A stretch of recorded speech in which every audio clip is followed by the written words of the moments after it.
Il n'y a jamais eu autant de pays sur la planète depuis 50 ans. Il y a des dizaines de pays supplémentaires qui apparaissent partout au monde. Donc, la tendance est au plus grand nombre de pays et non au plus petit nombre de pays.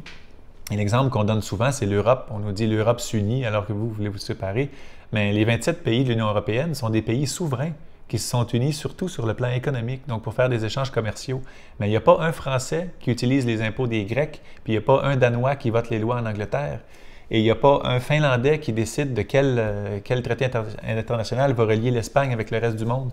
Donc, ce sont des pays souverains qui sont tous membres de l'ONU, qui sont à l'Organisation mondiale du commerce et qui négocient en leur propre nom leurs intérêts.